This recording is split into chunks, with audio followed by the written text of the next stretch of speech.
Good morning, world. This is Steve Rao on Pod and Roku TV's World Edition, our global podcast and streaming service, viewed by individuals all around the world. And I greet you live from Morrisville, North Carolina, in the Research Triangle Park in North Carolina, the eighth largest state in the United States of America.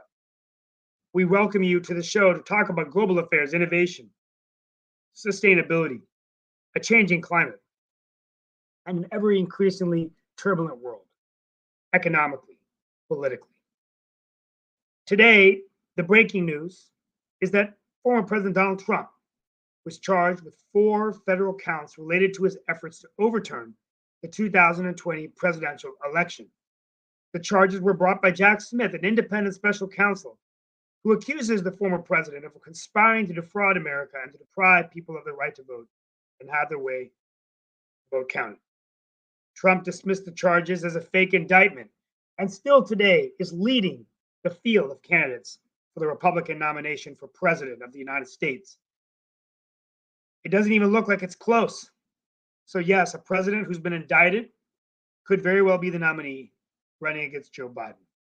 We'll be talking about this. Never happened before in American history. But Donald Trump is fighting hard and continuing to distance himself from the other Republicans who say that he's bad for the future of the Republican Party. Russian drones damaged the Ukrainian port in Izmail, a city on the Danube River near the border with Romania. Niger is still in crisis. Folks wondering how Jimmy Carter is doing. He's been in hospice now for over 5 weeks. China's economy continues to struggle. And inflation in South Korea fell to 2.3% in July. Before I begin today, the figure of the day that I'd like to share with all of you on World Edition is 107,000. What is that number? That's the number of Americans who died of a drug overdose in 2021. The vast majority were linked to heroin or fentanyl. We've reached out to Attorney General of North Carolina, Josh Stein, to come on in a few weeks to talk about the crisis in North Carolina and what he's been doing as Attorney General, particularly negotiating settlements with major pharmaceutical companies and that money coming back to counties and cities to address this crisis. How did we get to this terrible crisis in America? And what can be done about it? This will be an issue during the presidential race, as even people like Ron DeSantis, Governor DeSantis, say that we just need to go out there with our military and take out the cartel. But others say that's just not going to work, and we've got to come up with more domestic solutions to address this issue. This is killing our children, our grandchildren, and killing our nation. We must have this discussion on World Edition, and we will. Let's get started today. I'll bring with us Mark Lee and others, and we have a special guest today. Mark, thank you, my friend. No problem. We do have a special guest. A lot of people are very much in the entrepreneurship lane, and they've been doing a number of entrepreneurship kind of ventures during the pandemic. And definitely a lot of people have been thinking about what to do in the nonprofit space. And definitely that is a space that I know quite well, as my parents started a nonprofit radio station when I was in the grade school era of the 70s and all in that period. And I have worked for a number of artistic nonprofits and all in that kind of way. And I know that sometimes we've even had on this show talks about the money that some nonprofits make and all in that space, and how some of them are paid a significant wage in that kind of way. And sometimes there is a criticism about that. But our guest today is Michelle Wetzel, who has written a book called So You Want to Start a Nonprofit? Now What?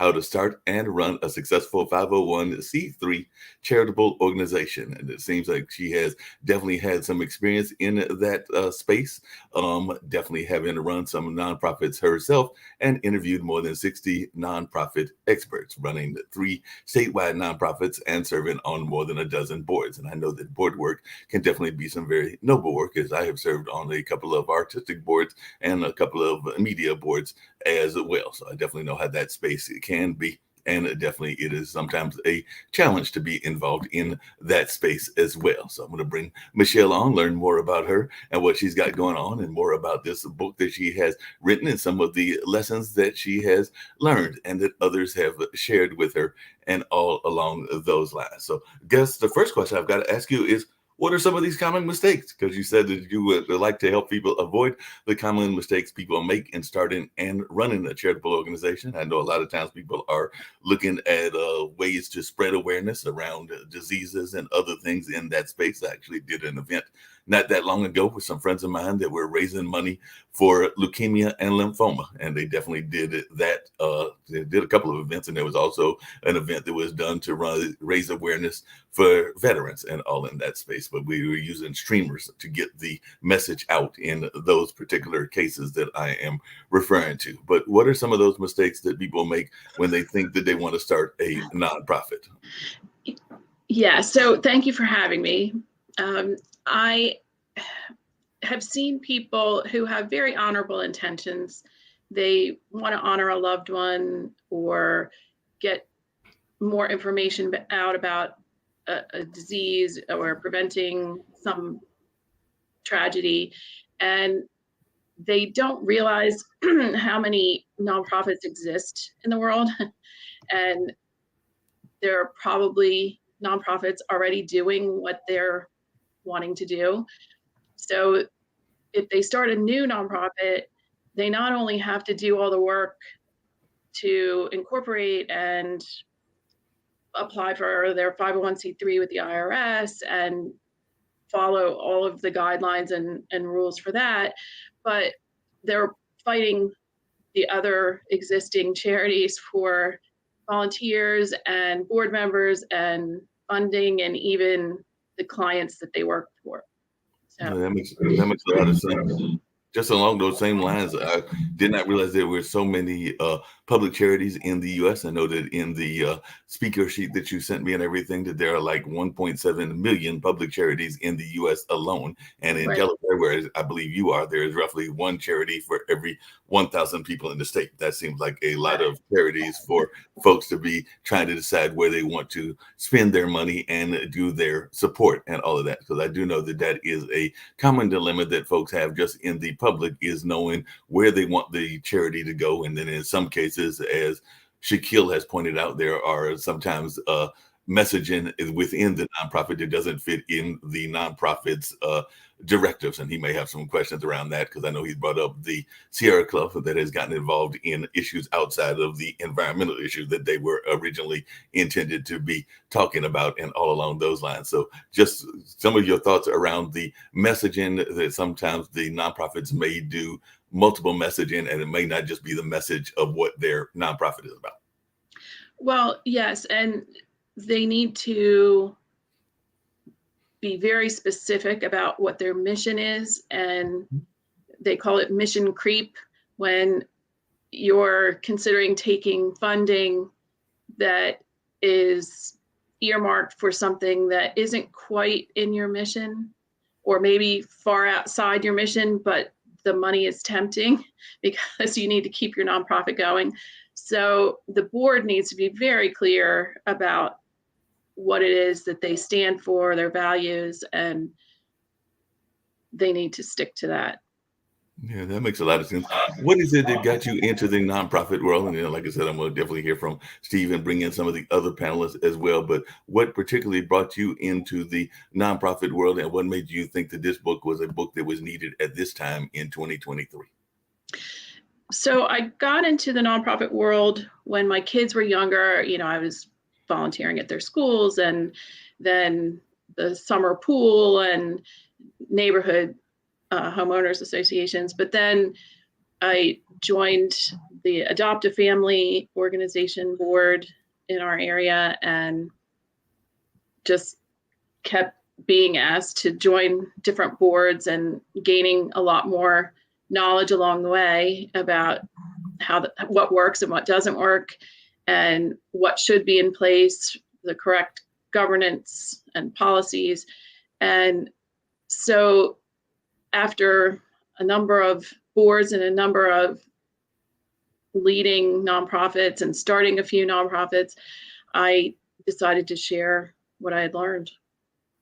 Yeah, that makes a lot of sense. I know a lot of people don't know how big the nonprofit sector is because apparently there are reports in the media that the nonprofit sector surpasses the government as the second largest source of employment in the country, with the for-profit sector still, of course, being in the number one spot. So this does not include all volunteer nonprofits that exist as well. So how much of a significance in your society has been part of a nonprofit? And I know that you've got some success stories and some not so successful stories about how nonprofits can be run and all in that way. So you would Yes. definitely share some of those successes Right. and non-successes.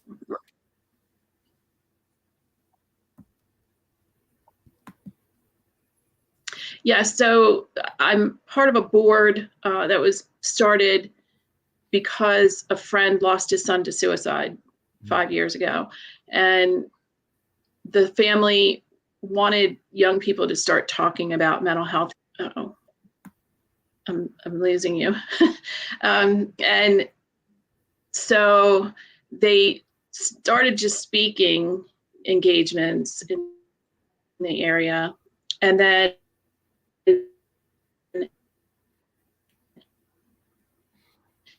I think we're losing Mark, the is connection. that her on her end or? Okay. That's on her end and everything. So opened a house where young people near the college campus could go.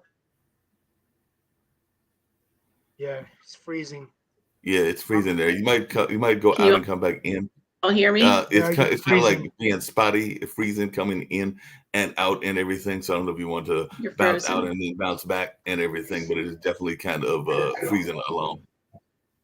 And I'm gonna bring in Shaquille and Lee Newton Rose. They might have some thoughts about this and other things that are going on as well. But yeah, you might just want to bounce out and bounce back in to see if that clears it up and all in those lines. So Lee, any thoughts just in general about? I just have a general question. Why does the government get involved in nonprofits to begin with? Why do we have this category? If people want to donate money to whatever organization, good for them. Why should the government be involved? Why should it be tax deductible? Any thoughts on that? So they need to be accountable because charities are public organizations and people's donations can be tax deductible. No, I'm saying So why are they the tax government deductible? and If the I wanna give money IRS. to so-and-so, let me give money to so-and-so.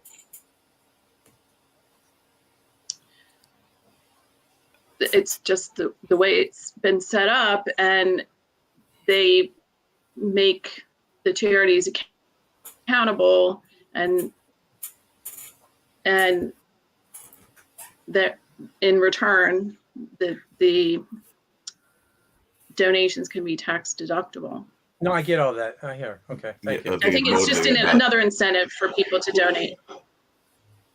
Exactly, another incentive for people. It's an incentive for wealthy to donate, and the people who are not giving towards the cause have to basically underwrite that by giving more taxes. Am I wrong? Yes, you're wrong. Of course, you're wrong. How so? If I'm donating money to a charity, how are you subsidizing that? Because your donation to charity is tax deductible, so therefore they have to make up that shortfall, do they not? Well, that's right, but that's because I'm giving up some of my income. So why should I pay tax on my income and then give money to charity as well? But you want to buy a car, that's not tax deductible. You want to give money to cancer research, why should I have to pay a portion of that? But you're not paying for it. I am. Of course I am. In addition, No, you're not. You're just missing out on the share of money that the government was going to take out of my. If I give $100,000 away, I get that. The government's still going to come out for that money. You still need the money. Yeah, but if I give $100,000 away, and I deduct $100,000 off my income, so therefore I don't have to pay taxes on that $100,000. That's not you subsidizing my donation. I believe it is. Well, I believe it's not. Because by that reckoning, then if I spend all of my income on something, you're subsidizing, and so I zero out my income, then you're subsidizing my lifestyle by your reasoning. If it's tax deductible, of course that. Shaquille, the government makes so much money to finance their expenditures. They're getting it from somewhere. If they're incentivizing people to give towards charitable deductions, they have to make up that shortfall somehow. Yeah, but where'd you draw the line then? Should we have no deductions for anything? For charitable deductions, you don't have it for meals. What about other things? What about other things? If I'm using a motor vehicle in in the pursuit of a profit because I'm you- using that motor vehicle for work purposes, I get to deduct the cost of the motor vehicle and the fuel. And that's a cost of doing business. I get that. Giving charity is not a cost of doing business. It's a choice you make because you think you believe you're something is a suggesting worthy that cause, and I get that. I should pay taxes and then out of the money that's left over, give that to charity. Is that what you're suggesting? Are you suggesting that all charities are approved by the Shaquille Foundation? There are a lot of charities out there. You would say those should not be charities, but you don't have a choice. When I give money to US charities, I don't get a deduction because I'm not a US taxpayer. But that's okay. We're talking about US taxpayers. I get that. But what you're suggesting though is I can't deduct that off my income. That's going to deplete the revenue that charities get. I think this is a way for wealthy to reduce their taxes by giving the causes that they would give it to anyways. And then in the lower class and middle class don't have these deductions available because they don't have the resources.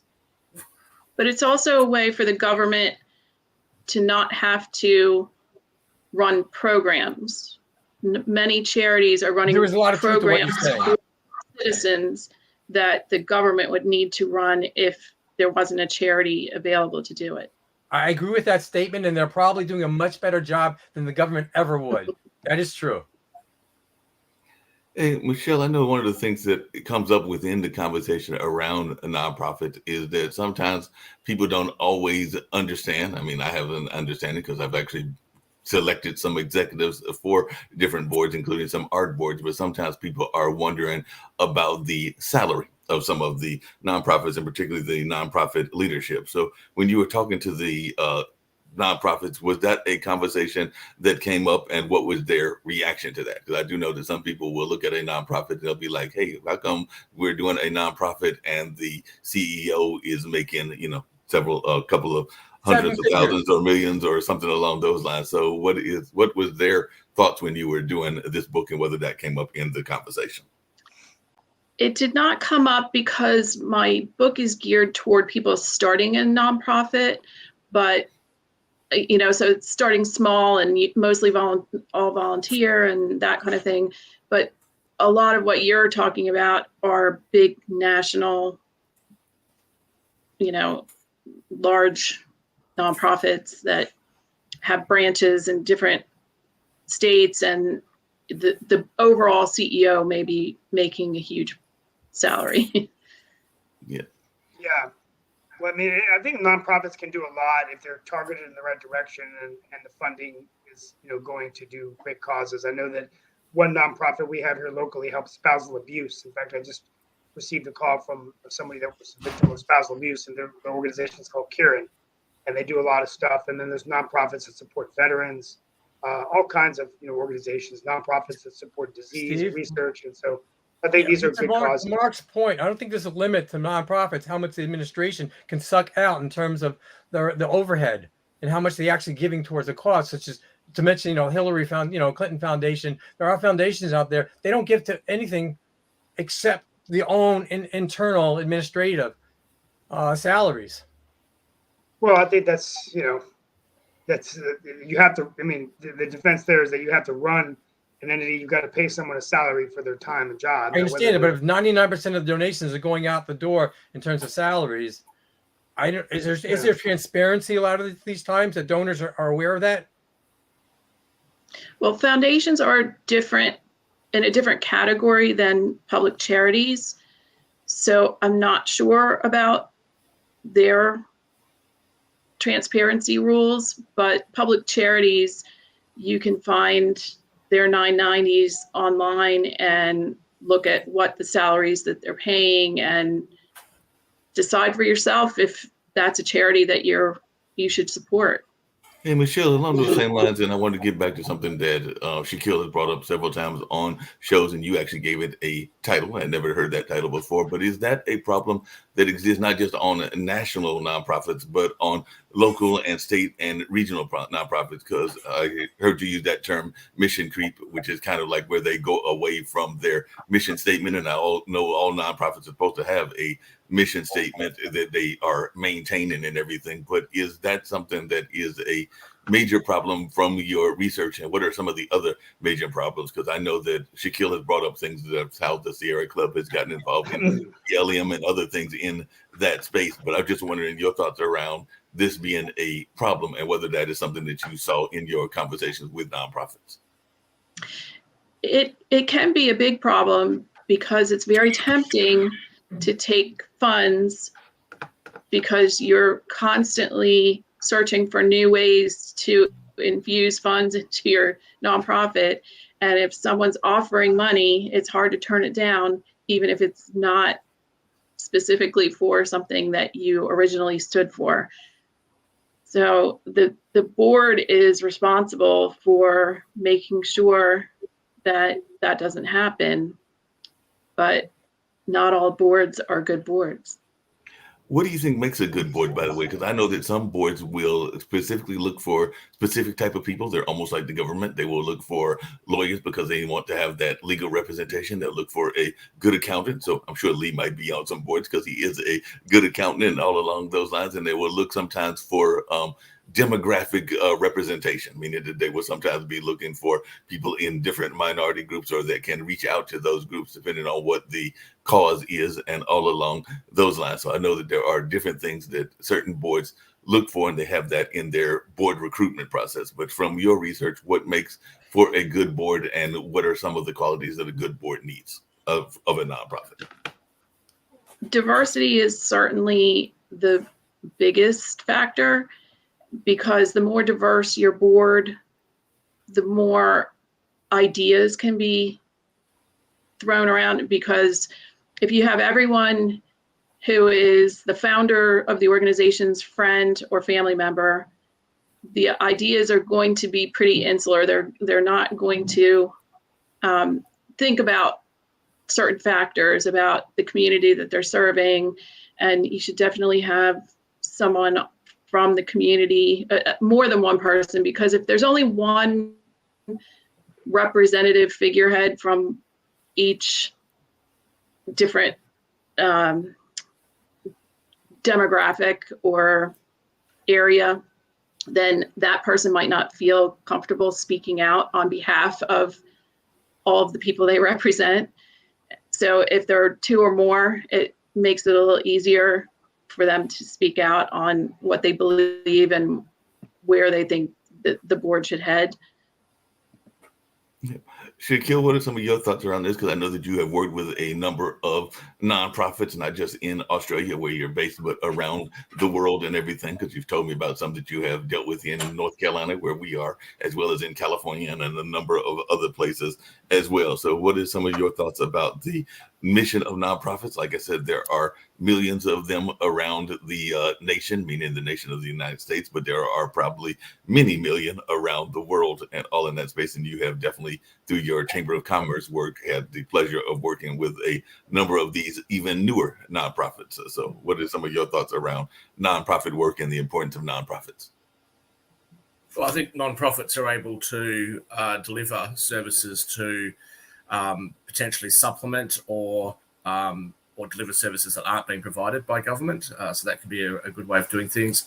It is a great way, Lee, for very wealthy families to be able to stop those thieves in the tax office from taking all our money.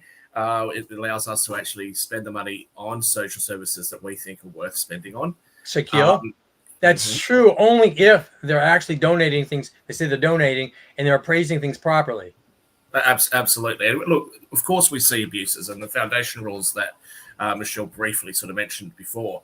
You know, they're only required to spend about 5% of their income each year. On charitable giving. And what does that charitable giving mean? Is that just wages? Is that staff costs? So there maybe should be some review of that in the US and elsewhere. And it's an amazing way to launder money too. I give a check for $100, they give me a kickback for $90. Well, I'm not gonna get into that. I'll just say that they can do a lot of good work, and perhaps there needs to be some looking at these foundations. But it's also a great way for people to be able to leave a legacy, to provide services and things that they've wanted for a long time. So I think it's a positive thing on a net basis, and I think it's a way for people to have more direct involvement in charity as opposed to government. So look, I think it's something that everybody should look at, and look, some of the charities that I support are things that you don't need to give any money for. So, for example, I'm a regular blood donor in Australia. You don't get paid for it in this country. So, go down, roll up your sleeve. You could save someone's life. So there's lots of different things that people can do that can help to make somebody else's life a little bit better. So that's something I always support. Yeah, along the same Sorry, lines, just one question along for the same Ezekiel. lines, too. And Well, these the things same are line- not done on a for-profit basis. What was the question? And these things that people are doing, which are really good causes, could not function on a for-profit basis. Well, look, I think there's some things that can't. I think there's some things that, let's take a food A food bank. service, for example, right? So, you talk about tax deductions and things like that. One of the things that we have in this country, and I think I've started seeing it in the US as well, is it was a response to a complaint that the big grocery stores like Walmart and Whole Foods and that sort of thing are throwing a lot of food away. And homeless people would say, look, can we just get it out of the bins? And then there was a health and safety issue, so they started locking the bins and, the food was going to waste. So they've started to be able to provide those food products to, to various charities that can then disperse that to people that are hungry. Now, could that be done on a for-profit basis? Look, maybe you could make the argument that the advertising that the stores get for that is a profitable thing, but the organisations that are actually providing that service that are oftentimes made up of volunteers, or a big part of their workforce are volunteers. I don't think it would be fair to consider the donated goods as an income with a profitable amount. So that tax would then have to be taken out of that before the products are then delivered. So Mark, charities have things that are in the non-financial space. Steve?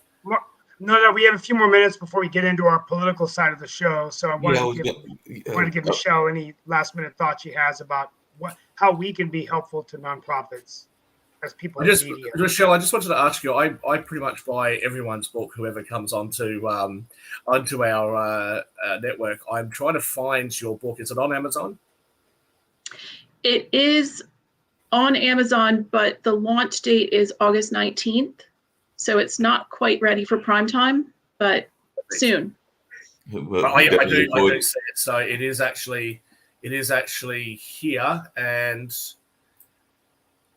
it's available here in Australia for those people that want to buy it outside of the US. It is available. So appreciate that, Great. Michelle. One of the things I was going to ask, and definitely we'll get to some other discussion, we're going to bring up Sasha Starr, and of course we'll talk some about what's going on with the Trump indictment and all in that space. But one of the questions I had for you is about accountability, because that's something that even comes up with political conversations as well. So what in your research have you found is being done to make sure that whether they are small or large nonprofits, that they have some method of accountability? Because I know that is one of the issues that comes up with nonprofit donation, is that somebody, as to Lee's point, can feel that they are making a donation, but they're not 100% sure that the donation is going to the cause that they are hoping it is going to. And I know that is something that is a concern, and it actually even comes up on a lot of nonprofit boards. I know that we had some accountability issues at the theater board that I worked at, and all along those lines. So it is something that is constantly being discussed. Mark, that was one of the complaints people have with Black Lives Matter. When these people are walking away with $1 million mansions. Yeah, well, I mean, that is one of the complaints that people bring into that conversation as well. To be fair, I think that Michelle's here to talk about, how to start one up, some of the pitfalls and navigating the regulations, trying to actually start a not-for-profit, as opposed to the politics involved in running one and complying with all these things. I don't think that's quite what Michelle came here to discuss with us. I'd like to mention something, that the fact that a lot of people in non-for-profit organizations, especially large ones, are making millions of dollars, that should be incentives for people to organize those non-profit organizations in the hope that one of them will become really large. And the difference, in my opinion, the critical difference between non-profit and profit organizations is very simple. In for-profit organizations, you as a founder, you have to invest your own money. You have to attract further investment by providing shares or a debt obligation or so on. Now, in non-for-profit organization, you can just get donations. You don't have to invest your own money. You don't have to take risk. So all you have to do, you have to be very good at attracting donations, and therefore you can build nice lifestyle around it and prosper and do very well. And That's all. Sasha, hold on a second, because one of the rules that I know from nonprofits, and I love to hear Michelle's thoughts about this, is many of the nonprofits that I served on, they required you to give back a certain amount of money in order to even be on the board. So they did expect the board to contribute back to the nonprofit by making a fiscal donation. And if you could not make a fiscal donation, because sometimes you don't have the wherewithal or the resources to make the fiscal donation, they at least expected you to do some work that would amount to what the fiscal donation would amount to. And that is what I think is a common practice around nonprofits. But Michelle, you are the nonprofit expert and all in that space. But am I not correct in thinking that most nonprofits want you to make some sort of return in your investment in order to even serve on the board of the nonprofit? Yes, and many grantors, foundations that are granting to nonprofits and corporations want to see that 100% of the board members are invested and that they have donated every year. And I've been on boards where they don't require a minimum give or get, where you either have to give it yourself or find a wealthy donor to give for you, but they require that you give something, even $20, just to show that you are invested and that you do believe in the cause that you're serving for.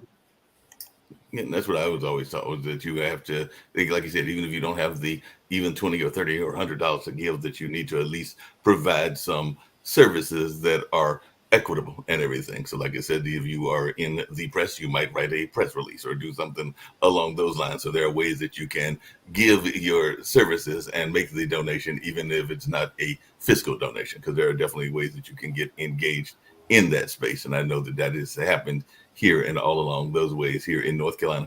Michelle, if you just share a little bit once again about where you are and your background. I know we've got Nick here, who is the founder of the network of Pod TV and everything. And definitely I had alluded to some of it, but just if you share your own journey and where you are located. And then like so Shaquille said, we'll get to some of the other issues going around the world as well.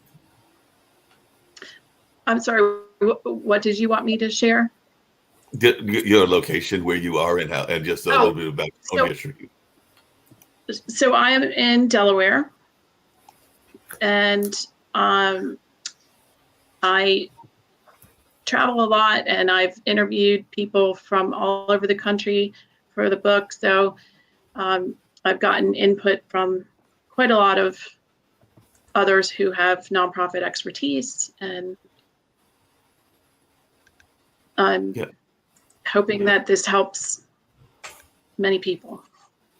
Appreciate that and everything. We've been joined by Jatovi and Nick, and so I don't know if they have any questions around the nonprofit world. I know that sometimes they can be critical of nonprofits, and I know that Jatovi is actually, I want to say, starting his esports group as both a for-profit and a nonprofit organization, or at least there are some aspects of both. But Jatovi, correct me if I am wrong in thinking that's the way you were looking at handling the esports and all in that space.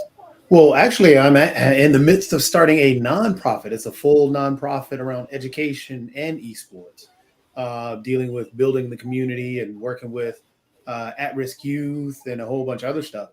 So I've got tons of questions always because I'm starting a nonprofit legitimately. Matter of fact, I just got my EIN for C Corp because I found out that going C Corp to nonprofit is actually easier than going any other route. So I'm in the midst of getting a nonprofit as we speak. Yeah. Well, congratulations. Oh, thank you. I wish you all the best.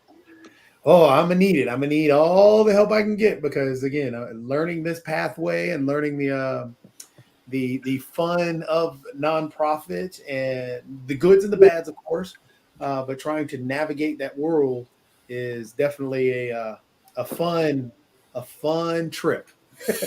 Yeah, I have one question for Michelle. Okay, and here it is. Where do you get the mailing list for the people that donate to not-for-profits? You mean in general, the people that are Yes. willing to donate? Yes. Where do you get the email I list? think that's the $1 million question. I think every charity would love to know the answer to that. You have to build it yourself. You have to network in your area and involve as many public figures as you can who support your mission and get the word out for you and build your list. Michelle, are donor lists made available online? Such as, we talked about salaries being transparent. Are donor lists transparent also?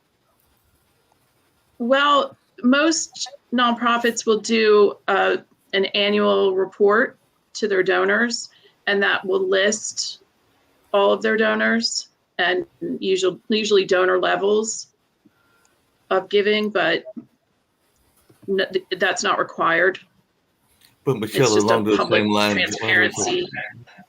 Michelle, along those same lines, because I know that there have been, and it comes to Nick's point, there have been folks that literally have tried to get me by hook or crook to give the donors list and the email list and addresses of some of the donors for the arts organizations that I belong to. And I personally think that that is a very non-ethical kind of way of handling things and along those lines. So I usually, usually all the time, I refuse that request because, like I said, my mom was involved in that nonprofit world, definitely served as a leader in the nonprofit community, not just statewide, but I would argue nationally and all in that space. That she definitely served on some organizations that were nationally oriented toward the nonprofit world. But there are people that will literally ask what Nick just asked. They will ask you, not because the donor list you're talking about is literally like, it's on a lot of things. You can see it in newspaper ads. You can see it in a number of other places. But there are people that are less than scrupulous that will ask you to provide those emails and those telephone numbers and some of those other things. And most nonprofits that I am aware of are very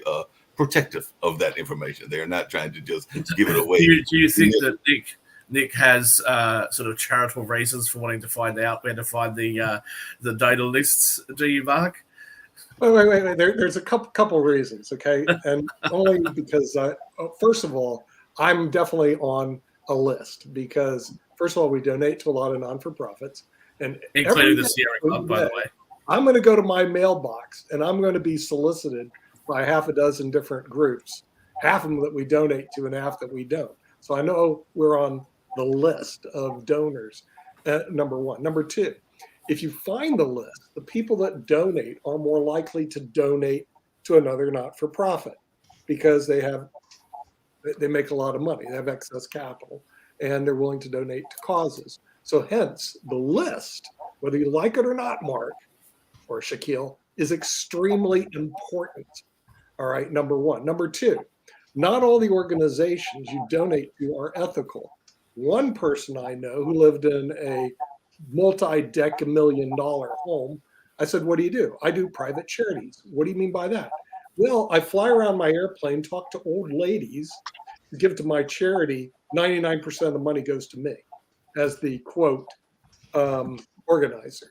So there's a lot of them out there that are just not ethical. Problem number three. Some of them, they'll throw this on their Form 990 because they have to, what their salaries are.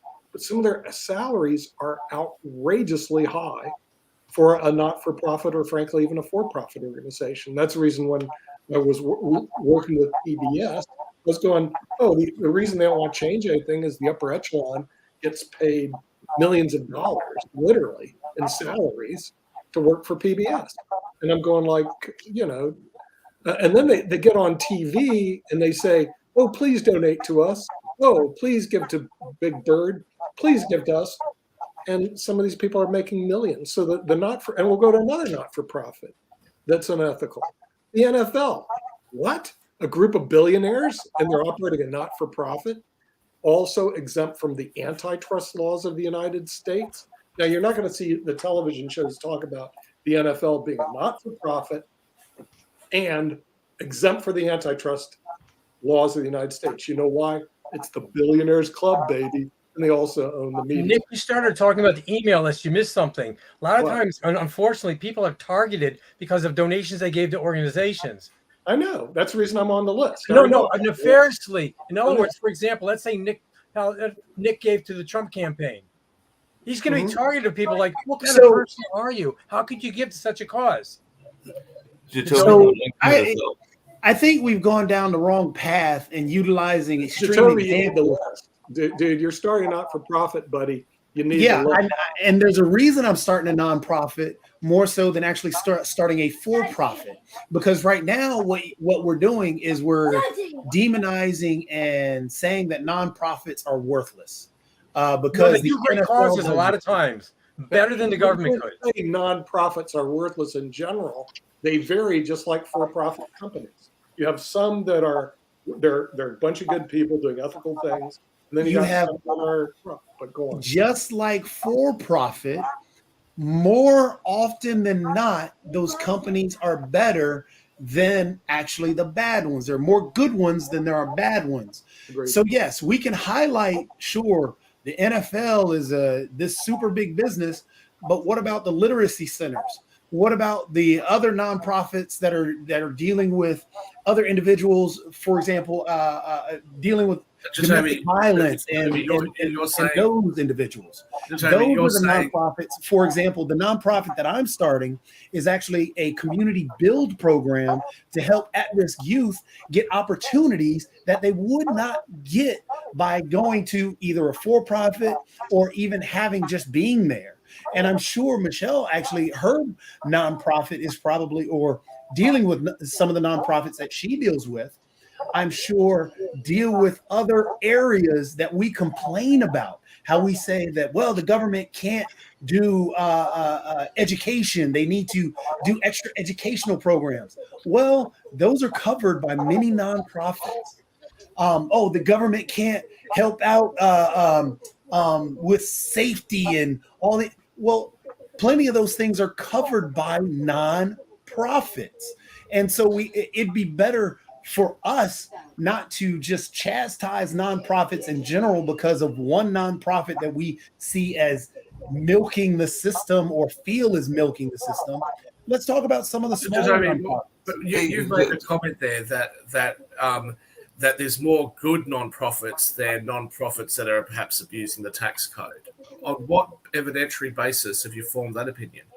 Well, hold on a second. Before Jacoby gets to that, let's be very clear about something, because there are a lot of organizations, and Michelle may have some thoughts around this as well. And that's kind of where I was going, where I thought that that's what Jacoby was doing. But there are a number of organizations that have both elements, because there are organizations that are both a nonprofit and a profit sector. So let's be very clear about the NFL and the NBA and some of those other ones that you have mentioned, Nick. They are not entirely all nonprofit. They have a nonprofit side and a for-profit side. The whole network is the for-profit side, and they have some other for-profit sides. So there are a number of corporations and companies that are actually blending the two entities. So they have both a nonprofit element, because there are even some nonprofits that have spun off profit sections, and there are for-profit organizations that have spun off nonprofits as well. So there is definitely a lot of blending of the two together. But Michelle, is that something that you saw in your research, to come back to our guest, that there are quite a few nonprofits, even in your local level of Delaware, that might put out a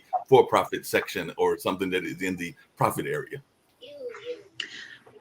I have found that a lot of sort of scientific type nonprofits end up selling something in a for-profit manner to subsidize their nonprofit, and vice versa. There are for-profits that then spin off a nonprofit area, or for example, banks in our area have a charitable arm where they are donating to the community, to the nonprofits in our area. So there's a lot of crossover. You're right. Yeah, and that's what I was saying. There's a lot of crossover, so we can't make these blanket statements. That's what I was trying to go with, that and everything. I was going to get, and I'm definitely glad that you were here, Michelle. If you want to share how you can be reached, and we can continue this conversation around nonprofits at another time as well. But I definitely wanted to hear people's thoughts around the indictment with Trump. And if you want to jump on that as well, Michelle, you're perfectly willing to. But if you want to avoid the fray, as you can tell, we can get a little heated in here. That's perfectly fine as well. But definitely those indictments are out there and all in that space. And I did have a lighthearted story that I may get to at the absolute end and everything, because apparently, and I'll just give you a clue, apparently there's a man in Japan that spent a whole lot of money, speaking of money, to become a dog. And that is literally what he spent his money on. He dressed up in a dog suit and he's been walking around as a dog and living as a dog, but he spent what amounted to a lot of money. I think it was several tens of thousands of dollars in US money, but it was a lot in the yen to do that. But that was just entirely crazy in my mind, but definitely. Mark, how do we have to address this guy now?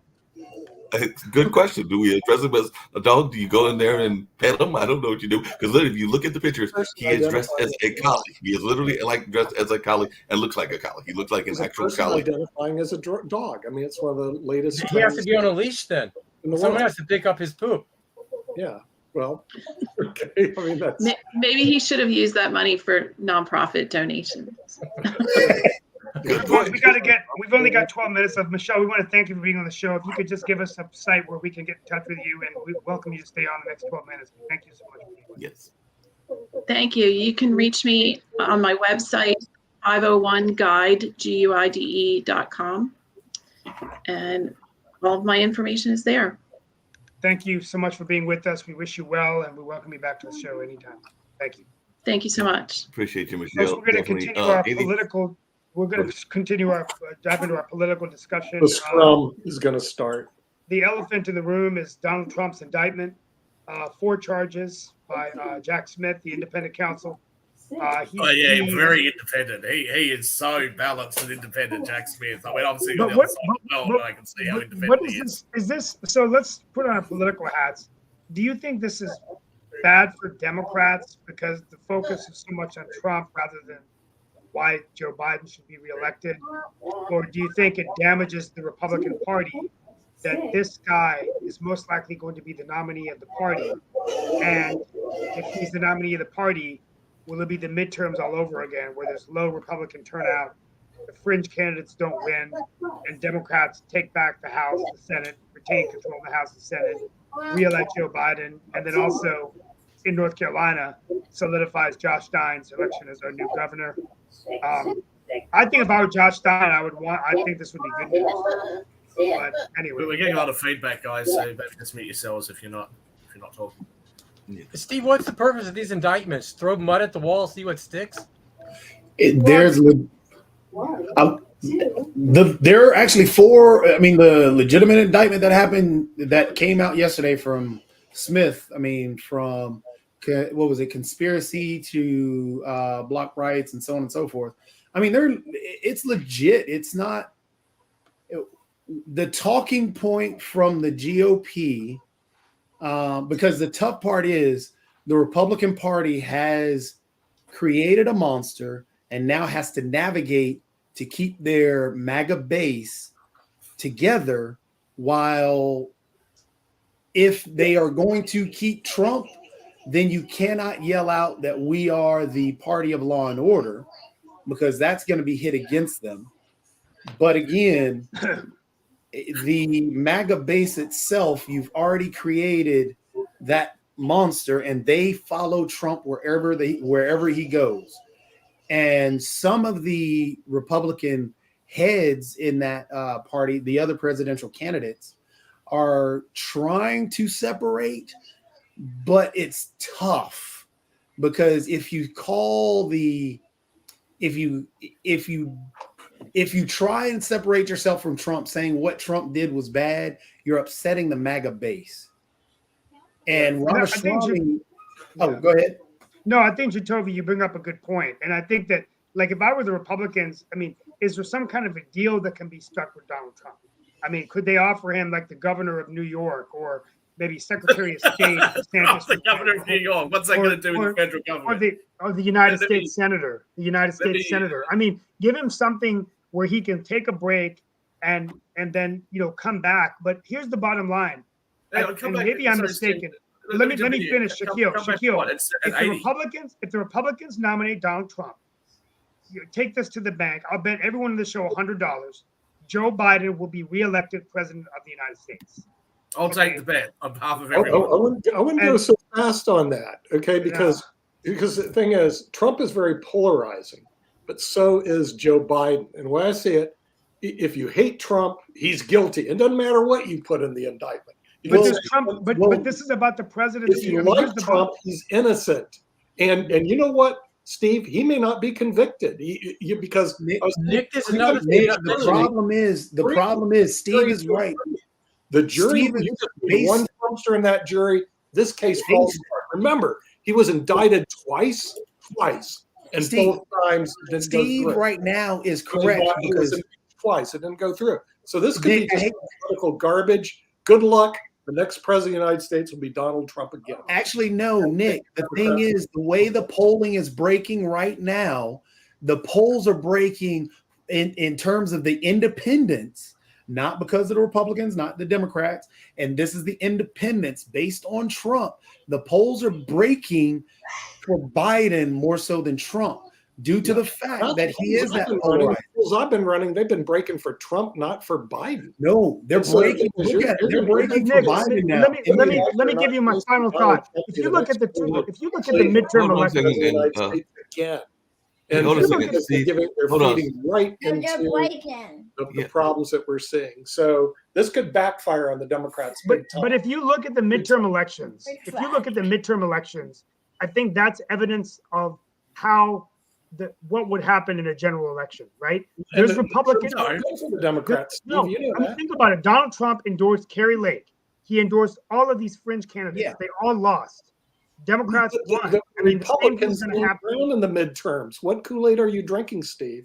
Joe Okay. Biden had the best. No, but Joe Biden had the best Yeah, the best win of of the any worst. sitting. So No, of what? any sitting president since the 1930s that would not lose his shirt in the House and Senate. Can I So Well, That is- right now, that is correct. for making him a martyr, and people vote for martyrs. So you may see Trump becoming the next Grover Cleveland, that he wins, and Joe Biden stumbles off because no one can understand what he says, and he doesn't know what he says. Hey, So can Nick, I just along go the same back to line, hold on a what second. was Nick, said? Nick, hold on a Shaquille has second. a point, and then Shasha Star. I want to hear from him. If I can just come back to the question at hand, which is this a good move or a bad move for Democrats? Is this going to be Yeah. good for the Republicans or bad for the Republicans? Well, I'd like to maybe just separate Trump away from the Republicans a bit, because we know that he's not really a normal kind of Republican. This will either be really, really good for the Democrats, or it's going to be really, really bad. That's my view. I don't think it's just going to trickle along and everyone's going to take a position. And one of the things that I am a little bit surprised at is to prove that Donald Trump tried to basically usurp everyone's votes and tried to, go on this conspiracy theory. The onus of proof is going to be on the state. So now they have to prove that the election was absolutely above board, but it gives Donald Trump and his campaign the subpoena power that he didn't have before. So now, as this, and it will probably come up next year, now you're going to have an entire year where the news cycle is just going to be completely dedicated to the 2020 election. And that's, I don't know, that's not really what I would have thought would have been in the best interest of the country. I will also just ask a quick question here, because I don't know. Nick, if the president is indicted, if a person's indicted and then becomes the president, do they have the ability to pardon themselves? Because I don't. It was never, obviously, Shaquille, that It's was never never happened, answered by, if he becomes president, that was never answered by any court. But let's go take a look. If that did go to court, who is right now sitting on the Supreme Court? Trump nominees. What do you think happens? No, I don't agree. No, I don't agree with that, because for that to be the case, then would you suggest that every person who is in any way a high profile politician is not going to be, or a high profile government person is not going to get a fair hearing in court unless the judge is on their side? Well, remember, the judge and juries have a lot to do with whether or not you're going to win or lose. No one's discussed who's going to be sitting on the jury. Let me tell you, Shaquille, and all the panelists here, You bring in one or two Trumpsters, he walks from all those cases. At least 30% of the population is Trumpsters. They sit on the jury. All those cases are going to be dismissed. Yeah, and it can probably be a hung jury. I hear what you're saying and everything, There's but no smoking gun. Again, there's a Hold on, couple hold on a of second. No, it all boils down to But it there's all a couple of boils core down issues, to which are intent. constitutional legal issues, such as him asking Pence not to certify the election and to send it back to the states. Yeah, Now, show This me the hasn't common been sense. tested yet. This has never No. been tested. So those people who are saying, well, this was actually an attempt to subvert democracy, testing and challenging electoral processes is something that's been done all through US history and throughout international history. The question would be, if Pence did do it, what would then happen? Would the courts then be able to intervene in that process? Would it go back to the states? What would be the process? But the Calls for question for the hypothetical. courts is going to be, does Donald Trump have the right to request based on That's not what the he question believes? is. That's not what the question is, Hang on a Shaq. second, Toby. Please hang on a second. On what he believes was a fraudulent election. Now, you would have to prove that he doesn't believe that the election was fraudulent. I'm not sure how the state would meet that burden. Well, they've Right. already made that. It all boils down to intent. All boils down to if he truly, because they've got the messages where he's disregarding his, turning away the individuals who told him multiple times since November that he's lost. They've also got the fake electors, that whole scheme that he concocted. They've got a ton of stuff where it's all lined up to where everything he's done, it all boils down to the idea: did he believe or did he not believe? Which boils down to intent. And that's what the state has to prove, because it's already been proven Beyond that a reasonable doubt. Toby, but that's Beyond what a reasonable why, doubt. because of the electors that he put in there. It's not just Toby, the I don't Hey guys, think can we have that proves in the proof of lieu intent is in going lieu of to me be- in lieu hold in on lieu a of me- second. Hold on a second. we have Steve, to have one Sasha thing. Star. We have to have Yeah, we Sasha definitely Star want to weigh hear in. from He's Sasha been Star, and we waiting can actually for go over. everybody else. There's not another I'm- show till I'm going to like waive 11:30, I'm going to 12 waive o'clock. my closing remarks and yield the remaining 2 minutes to Sasha Star. And we have Give more than us 2 his minutes. That's what I'm opinion, just and telling then- you. We can go over 2 minutes because we don't have Okay, anything well, till I have to 11:30. leave at 11. So Sasha, could you please give us your opinion and then talk a little bit about Russia, and then I've got to run, please. Okay, before we'll come to Russia, let's finish with our friend Donald Trump. So there are two Sasha, things. your that friend? happened. He's personal friend of mine. Sometimes with a friends like Russians spend a lot this, of time meets together. enemies. We're going to quote you on Anyway, that one. anyway, let me conclude that Smith is definitely going to go for a very speedy trial. That's the reason why he didn't name other defendants. He just describes them as co-conspirators, so he can focus his attention only on Trump, because that's all what counts. Because all the other idiots, they will be thrown to jail or they will not be thrown to jail. Who cares? Now, the thing is that what I suspecting is that Department of Justice in the near future, definitely next few months, will strike its opinion that sitting president cannot be indicted. They will strike it down almost 100%. And that way, Trump's presidency, if it will ever happen, it will happen maybe in the next 200 years, but he will lose his main point of what he's doing right now is to get through election, and then, oh, I'm sitting president, nobody can touch me. It's not gonna work, okay? So Trump will get 100+ years to jail if if he is such a lucky guy. So let him rot there. Hey, So, Sasha, I don't Toby, think the Department of Justice can do that. I think that high crimes and misdemeanors can only be dealt with by way of impeachment. I don't think that And realize the that executive can do that. But let me just come back to something though that I was trying to say priors. before.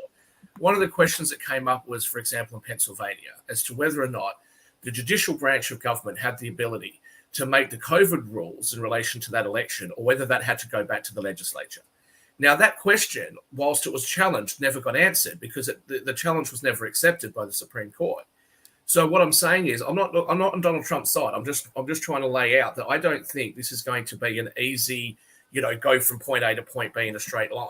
This is going to be a tough fight, and I think that it's going to be drawn out. It's going to be bloody. It's going to be messy, and Donald Trump and his team are going to have a lot more power to muddy the waters with issues like this that weren't examined in 2020 or 2021. Shaquille, along those same lines of muddying the waters, and this is something I wanted to get to as well, but there was another candidate that's out there as well, and he definitely put out a call to another person that is involved in the presidency, that being the vice president, to actually get into a debate, and she has totally refused. So definitely Ron DeSantis has this whole notion that slavery is something that doesn't need to be as examined as much as possible in the school systems. And he definitely said that he was going to be willing to debate Vice President Kamala Harris. She was at a church convention in Florida, and she basically said that she's turning that down. She says, I'm here in Florida, and I will tell you there is no round table, no lecture, no invitation. We will accept to debate an undeniable fact. And she said this to Cheers. There was no redeeming qualities of slavery. I can tell Folks, you I've now, got to run. I want to thank you all for letting me be with you today. It's been a great show. We'll be back tomorrow for another edition. I want to thank all of my colleagues for a wonderful show. Yeah, we'll continue going, Steve. If Ron DeSantis has any kind of care for the GOP, he should withdraw his run right now. There is absolutely no conceivable way that he could possibly win a general, let alone the primary. He has just lost the plot completely, in my opinion. And I'm surprised that I'd be saying that so early, because I really did think that he was going to be a pretty good candidate. But so far, he has just look. Let's have a look. Firstly, he comes out with a policy that says we are going to make child sex offences a death penalty. That's never going to fly, but it's a good campaign slogan because nobody's going to go against you. Okay, so he did that prior to announcing. Then he announces, and he says that he's going to do all these other things. Then he fires all his staff. Then he's had no results for the money that's been spent. Now he wants to debate Kamala Harris. And he also talked about, I'm not saying that I was inspiration, but when I said if Donald Trump ends up being a third-party candidate, he should take RFK with him, because those two people together might be a pretty influential group, and I'd like to see how that goes. So not saying that I was the influence or the impetus for this, but Ron DeSantis decides that he's going to take RFK and put RFK in charge of the health department, or the CDC and the FDA. So, okay, good. Thanks for coming. It's been fun, Ron. It's been lots of fun. Maybe go for a swim down on Miami Beach, but Bud, that's it. You're out of here, because there is no way in hell that you're going to be winning a general after that. The thing is, I thought the circus had left the town when Trump lost the election, but the circus just came roaring right back. Well, and it's the Democrats' fault. They opened the door again. It's media's fault again. They opened the door to allow Donald Trump to come in. So now Donald Trump is back in the house, whether you guys like it or not.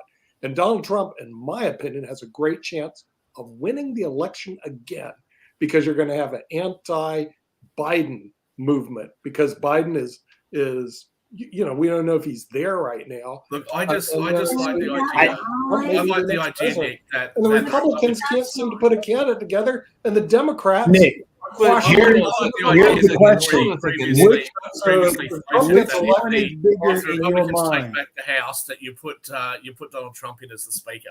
That's what I think would be the perfect result. You have him as the Speaker. You got Biden as the President. Perfect. So Nick, anyway, even if there is an anti-Biden group, do you think there is an anti-Trump group? Oh, definitely. And then it boils down to which side is bigger. Having Biden and Trump on the election ticket, which is what the Republicans and Democrats are pushing, both parties are pushing for these crazy candidates. It polarizes the United States. The sad part is it's the party's fault. They won't get behind the reasonable candidate that they have in their party. So they're the ones that are polarizing the U.S. It's the Democrats. That's a little bit of a strange thing to say, really. Do you really believe, does anybody really believe that the politicians are actually making policy and caring at all about the things that the media is talking about? From trans issues to abortions, do you really think that all those issues, immigration, all that, do you think that's a concern to any of these guys, really? Let's have a look. Donald Trump had an America First policy. What did that do? It made it substantially harder and more difficult for international companies to compete, so it wasn't in their interests. But it helped some companies in the United States. But it also made it much more difficult for some large companies in the US to compete overseas because of retaliatory tariffs. So Trump was good for some, bad for others. Joe Biden has come in, the Democrat policies have come in. They have helped a different sector of the economy. They've been good for some and bad for others. The big donors, the big people that come in and try to influence government decision making, you really think that they care very much about all the issues that you're facing? You think they care whether fuel prices in America are $2 a gallon or $22 a gallon? They don't care. This is not about you. This is about them. And I think people are under a huge delusion if you are living in any country on earth and you think the politicians are actually on your side. I have to disagree just slightly. I mean, there are some politicians. I brought you somewhere to the Oh, that's libertarian side, surprising. Toby. I'm glad. There are some politicians, be it on both the GOP side or the Republican side and the Democrat side, that legitimately want to focus on particular issues and that legitimately want to help people. So again, I can't do a blanket statement of no politician wants to help. But it does boil down to with, yes, the big donors and the big companies are where a lot of our ideas and ideals go to, or policies go to, because money buys power. Money is influence. And those with money actually put up, I mean, they fund these campaigns. Yes, they do have much more influence. And that's why the politicians themselves try and sell people on, hey, look, we have this many donors. Our average donation is $5. That means we have all these small donors, and we're all focused on the small donors. That is nothing more than a marketing ploy to let people know that this is where I'm trying to tell you this is where I am, and not these big money donors. So yes, money buys influence, and we know that. But there are some politicians who are trying that. But we as people, the electorate, we're the ones at fault for the people that we put up there, because we fall for these spokesmen like Trump that want to sit there and sound bombastic and unapologetic. But we would never have them as a teacher, and never have Trump as somebody taking my kid into being a coach for the Little League team. The dude sitting there cussing and advocating for domestic violence, retweeting white supremacists and stuff like that. I don't want that for a kid's teacher. But we as our electorate, for some odd reason, decide that. Joe Biden in the same thing. He's not the best the Democrats can offer, but he's the best the Democrats can sell. And he is the most populist person that people gravitate to. And we are tribalistic. We are really tribalistic. So until we break that mold of being so tribalistic, that's why it would be great to have a third party, but starting at the federal level, it's never going to work. We've got to have that third party start at the ground level and work its way up. So Well, yeah, I've said to you before that I don't think you should ever say never, but whether that'll happen the next election cycle is a different story, but I don't think you should say it'll never happen. But look, in relation to being tribalistic, one thing I will say that, again, is pretty much across the world, is that people have an innate sense of fairness. And although some people may be believing that Donald Trump has done the wrong thing in the past, I think that from what I'm hearing from not just people in the US, but people from around the world, a lot of people who I know who are leftists, who don't like Donald Trump, who think he was the worst president who ever lived, feel as though this looks like persecution and feel like they're just stacking up all these different charges against him for no good reason. And I think that when people, when people come to the conclusion that somebody's being unfairly targeted, it can give them that sort of martyr status that everyone's worried about. I don't think this is clear cut that if it's a Joe Biden-Donald Trump election, that Joe Biden's just going to walk all over him. I don't think it's going to be clear cut. Hey, So Shaquille, along those same lines, just really quickly, along those same lines, there is going to be some very interesting, not just presidential debates, but vice presidential debates. Because you mentioned Carrie Lake and the loss of Carrie Lake, or somebody did, and everything. And that is actually one of the people that is being touted as a vice presidential candidate. And I'm going like the Kamala Harris versus Carrie Lake, or Kamala Harris versus Marjorie Taylor Greene could be a very toxic debate, to say the There you least. go. Well, but that's Here's a quick insane. question, though. Who in their right mind, if you're a GOP strategist, who in their right mind would make the suggestion that you would put Carrie Lake? I mean, MTG, that's laughable. But who in their right mind would suggest that Carrie Lake would be a good VP? I mean, first of all, because she was in media, she was quite nasty to very young reporters, and she was sort of like Trump 2.0. One of the things about her is that because she looked so polished on screen, it wasn't really believable. Her lighting was a little bit too good. Her makeup was a little bit too good. She didn't look believable.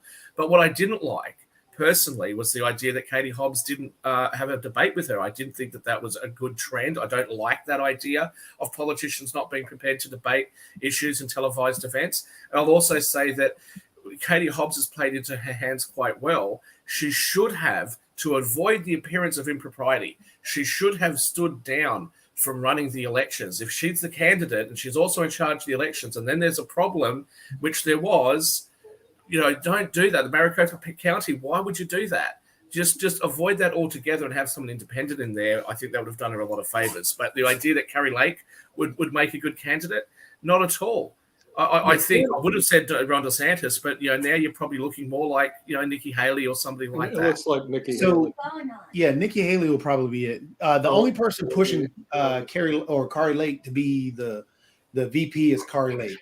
And to get back to the media influence, the feeling of unfair treatment of all that's getting pushed out by the media. Your point, So mate. that feeling of being unfair to Trump has pushed that. The GOP has pushed that. The right-wing media has pushed that. So that influence that we're talking about media influencing your views, that feeling of being of unfair treatment, that is a prime example of the media influencing your views. Just I I think that's the left wing that's pushing him being guilty. Come on. Of course, right wing. Of course, right No, wing media. The thing is, on the other hand, you listen to the media all the Just to time. say, Of course, He's right wing indicted, media he's are going to guilty. push He's right wing indicted, viewpoints, just doesn't like mean left wing you're media guilty. push left wing Kevin viewpoints. I Spacey mean, walked on his normal. indictment. no, Yeah, Nick, I the think thing so. is when the left wing is not pushing that he's guilty. The left No. wing is pushing that he's created And then crime, figure out what he's the done crime. Come on, They push that he's the done left wing crime. says Donald Trump is guilty. Now let's go Hold find on. out what the crime is. No, They've done that for Nick. 4 years. They They've done that for investigated years. Donald Trump. They gave the January 6th Let me- committee on let me Donald ask you a Trump. They question. pushed out Let me ask you a information question. Trump's guilty, about you the know, it's fine, indictments it's and all this fine. other stuff. So Let me ask you a question. if somebody robs a bank and you see him rob a bank, and I'm But he saying didn't rob he a robbed a bank. bank, am I influencing them that he You're did? talking about a guy we who shouldn't has say that no he did anything wrong. prior Toby, let me ask you a criminal question. record at all. Zero. So let me ask you a question. Okay. Why is it that whenever we talk about politics, so I've sat here and I've tried to be pretty pragmatic about things. I've tried to talk about whether Republicans are strong or where they're weak. I started off by saying this will either be really good for Democrats or it'll be really bad for them, and I gave them my reasons why. Why is it that when you respond, you have this view that, well, right-wing media is doing this and right-wing people are doing that, and when it's put to you, well, of course the right wing is going to push right-wing viewpoints and the left-wing media is going to push left-wing viewpoints. You don't agree with even a banal statement like that. You've got to come back and basically suggest. So really, right now, what you're trying to do is trying to do an ad hominem attack on me because you disagree with what I'm saying. Right-wing media is pushing an agenda, but left-wing media are fair and balanced. They're just telling you the facts. When did I say that? Why When did did you I say get they that were fair and balanced? You just gave us this whole big thing about, When they're did I just say they were fair and just balanced? reporting the facts. And how did Right this off the bank, become you just gave us a about whole big me? example. How did this become about me? I'm Because asking you're you here. why is Yeah, it I that you know. have I mean, such- I'm We just love trying to you figure and this you're out. here. No, I'm just Come asking on, you why you have Shaq, such a you want me to bias. send you a Valentine's Day Donald card? Is Trump that what is you're here missing? about us. Sweetheart, You I'm need just to asking know. you. I I'm don't just know asking you why why this you have became such a about me, bias. Shaq. Okay, well, again, That's I'll what just Donald keep Trump answering is you. doing. I'll just That's keep what answering about you me. because I'd like to Donald know Trump why you goes, I'm have just such trying to a do what's strong best for bias. America and make Yeah. elections fair. Again, Hold on, I just I'm point out. I'm trying to make. I'd a like to know left why you sandwich. have such a strong Why is it about bias. me? I'm Donald. Yeah, I'm just saying. I'm just You trying to make said a the left media- I It's just all wanna know, about the Jacoby. media influence. All about the media influence. Who's pushing out? Jacoby, I just want to know unfair why you have opinions? such a strong Well, bias. you know, the right wing media. When you say something about the right wing media, you just don't like. You just disagree. Oh, and when you say something about the left, chat. It's not about me. Okay. It's not about So me. thank you bro. for not answering the question. So I'll say you Cool, obviously don't because want to it's answer not the question. about me. My in this doesn't Again, matter. my Thank question you. was, why do you have such a strong bias? Why do you believe so strongly that people are going to watch Chat, left-wing why do media you and come to care? the same conclusion that you have? Why do you care so much that you believe that I have such strong? Here, chat. Why do you care so much about this issue? About what issue? About what I feel? Again, I'll repeat my question. I'd like to It's know about me, why right? you It's about me. You're believe- asking about me again.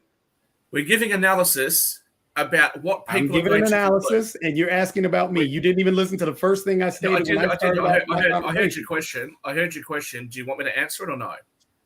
Because if you don't want me to answer it, that's okay. I'm not going to just get into one of these pissy little So are we arguments. going back to the whole discussion about Trump, or are we going to keep on this discussion about me?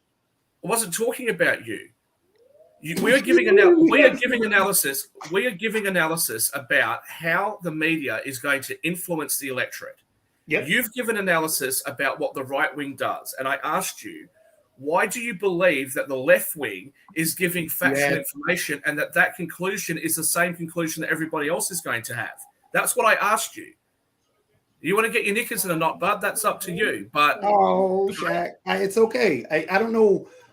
I don't know why you're asking about me. Oh, why do you believe that only the right wing and the left wing is all this do-gooder? I never said that.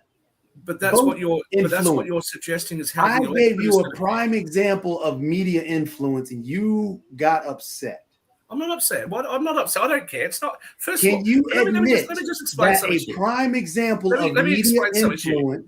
Can Just you have- admit that a prime example of media influence is the Trump has been wronged? Jacoby, let me explain something to you because you often like to say this. I'm upset. I'm not upset. Firstly, Trump was bad for me. I explained that to you the other day. Okay. How does this go I into don't, my I don't question? care. It's firstly, it's not my country. Secondly, How does even this in my go into own my country, I don't particularly care because the businesses that I personally run, the ones that I personally run, are immune to politics. So it doesn't really matter to me what happens. Okay, that's firstly.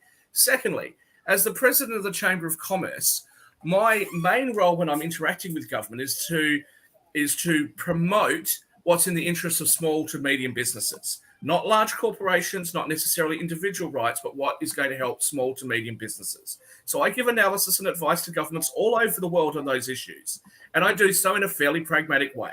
You and other people on this network that try to make out that I'm some sort of hardcore conservative when there's nothing conservative about me, okay, other than I believe in lower taxes and government not being too big. Other than that, there's not really anything that's conservative about me. So I wasn't taking a political stance there. I was just asking you the question. You're very focused on how the right-wing media is spinning this story, but you seem to think that everybody's going to believe the left wing as being truth tellers in this issue. And I'm saying to you, I don't think say that. they're necessarily going to believe what left-wing media is saying. Now, what's wrong with that question? Shaq, I asked you I brought up the fact that you just agreed with, that you started out saying that people believe that, or the viewpoint is that Trump has been treated poorly and unfairly. I point out that the group pushing that out is who? You got upset because I'm not upset, some people- Jacoby. I'm not upset. Why would I I be don't upset? know where I went wrong. in Why that would I be upset? I'm not upset. But I don't give a shit what happens. Chat, Look, to in me, media if you lock Joe influence, Biden let's and get Donald back- Trump let's up, what get off difference does this that make to my tete-a-tete going life? back I and don't forth. care. This is useless for everybody. Shaq, can you agree? Because No. I think everybody else can agree with that the Well, not group, everybody else. the Trump, his Republican counterparts that have helped him out and that are continuing to help him out, the right-wing media that is continuing to help him out, to keep the MAGA base active and with him, they are pushing out that it is unfair to Trump. That is part of their campaign strategy, to keep them active. Well, I'm not going to agree with that. And I was talking about international people. Sasha? Yeah, I'd like to mention something that all media can do is to interpret the facts. The indictments are the facts. They are engraved in stone.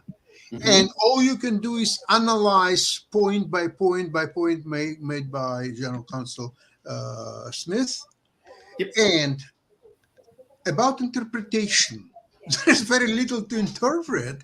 And unless, as the Fox and related media simply hide the facts, they simply don't talk about the indictment, period. Because if they start to talk about the indictment itself, they could find themselves liable for all the lies and misconceptions and so on. So they prefer Biden's son. He's a criminal. Biden's son stole $5.5 trillion. Biden, the elder, he was part of it.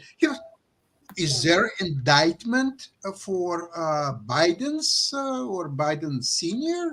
No, there is no indictment, not even close. Not they're trying now to indict him for impeachment proceedings or so. Even that is not going anywhere. So, what do you suggest they talk about? I suggest that the right-wing media, they are 1% of being outright liars, all of them.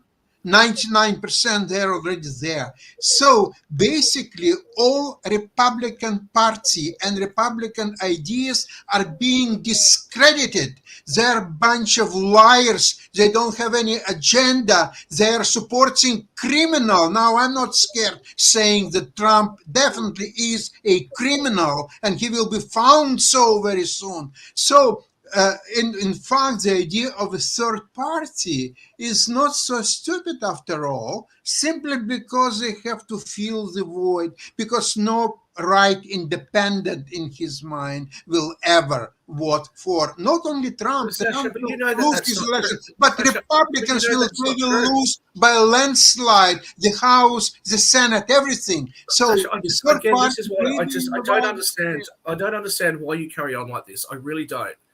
For years you've been like this. You say things like that. No independent in their right mind is going to vote for Donald Trump. Well, they did in 2016. There was a lot of independents that voted for him in 2020. There just wasn't enough for him to win the election. You mean to tell me that if you take all the independents, 100% of that voting bloc isn't going to vote for him? That's absurd. What's the point of you even saying that? There is, okay, Shaquille, there is a big difference of what was in the 2020 election and what is now with all the indictments and all this criminality of crime around January 6th. It's all now on paper. You can read it slowly, yes, 2-3 times if you need, and it's all there. Sasha, but people who are intelligent, independent thinkers, yes, can look at the same evidence. Maybe they get influenced by media. Maybe they just come up with different conclusions. But it's not as though people are always going to conclude the same thing. People of high intelligence also might have other priorities. It may not matter. It may not matter to some people. Would be the indictment is laid down. It's right engraved. Well, okay. So what other opinions? Okay, all right. So let's say that you're correct. Let's say you're correct. Should we then not run an election show? For the rest of the year, we should just cancel this show and say, look, it's a foregone conclusion, right? The Republicans and Donald Trump don't actually have any leg to stand on whatsoever. None of the arguments they're going to make are credible. So, Biden's going to win, and that's it. We just shouldn't have a show. Is that what you're suggesting? Shaquille, no. The idea of us constantly attacking other people for having a different view on these things and concluding different things as being idiots or racists or just MAGA and deplorables. I mean, this is not helpful, I don't think, for people who like to know more about these issues. Okay, let me lay it out several steps. in order to indict Trump and actually make him guilty, and there's a due process. Number one, there has to be indictment or indictments. That is being done because without that first step, there is nothing to discuss. So the first step now is laid in stone. And tomorrow, Mr. Trump at 4 o'clock, either by person or a Zoom, he will be arranged, and the process already began. Now, second, he has to be found guilty, because even if he is indicted, but he has not been convicted, he is not guilty. So a lot of people now and a lot of independents, actually, they're very happy with indictments. Why? Because they can find out, not from the talking heads and Fox Media and so on, they can find out in really what's happening and whether he would be found guilty or not. So now it's a straightforward process. You don't need any commentaries from right media or left media or any other media, because the due process now will start talking. But now, what's important is they do understand very well Trump's strategy to delay process, to postpone it, to do whatever, because he hopes to be elected president. So they're doing two-pronged strategy. One is to lay down the trial dates and everything ASAP. They may even postpone all other proceedings against him, like in Georgia or elsewhere, to concentrate on exactly January 6th indictments. Number two, I think that we will very close come to the idea that sitting president cannot be indicted. That was not a law, never was. It's an opinion of who? Department of Justice.